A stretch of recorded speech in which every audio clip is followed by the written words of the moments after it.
มาพี่น้องหมอนิงพี่น้องมาเก็บมะม่อนนำกันพี่น้อง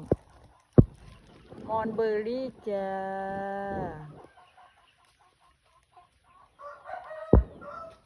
มอนเบอร์รี่ปลอดสารพิษจ้ะ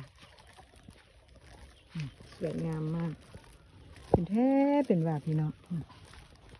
ทุกปีเป็นไม่มีเสียเวลาที่จะเก็บเป็นหลายพี่น้องมะม่อนแล้วก็งามมึงทรงฝุ่มเพิ่นเขียวแล้วโบแล้วอีกเลยมากค่ะนะว่าเต็มพี่น้องเอ้ยมากนะให้บรรลัยมะม่อนมอนเบอร์รี่กินดีต่อสุขภาพและห่างกายพี่น้องเอ้ยนี่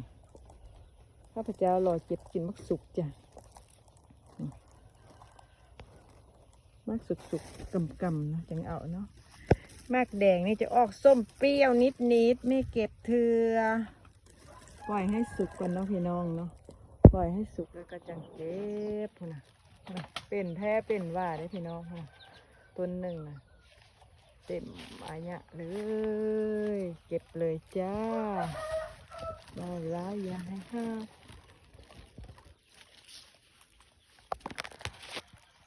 นี่พี่น้องมะม่อนจ้ะ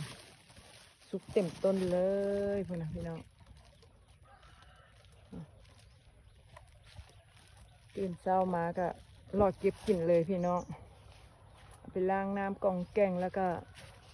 เรียบร้อยเลยแล้วพี่น้องเอ๋ยปลูกเองกินเองเนาะพี่น้องเนาะธรรมชาติเขาก็สิโฮว่าเขาใส่สารพิษบ่ใส่เนาะโฮแต่น้ำกับใส่ฝุ่นคอกแล้วก็แล้วพี่น้องเอ๋ยพวกมอนนี่นะเนี่ย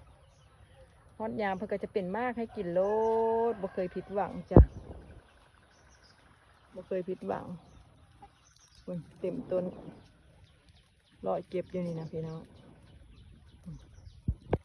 หลายงามอยู่ข้างเหือนพี่น้องมีอยู่6 สุ่มพี่น้องข้าพเจ้าปลูกไว้6 สุ่ม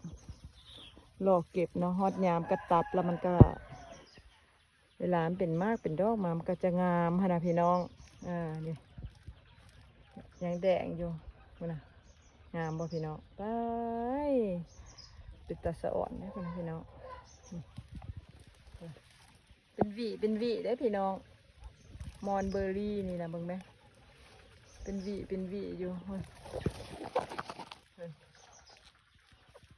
กำลังงามพี่น้องเอ๋ยสวยงามอลามตา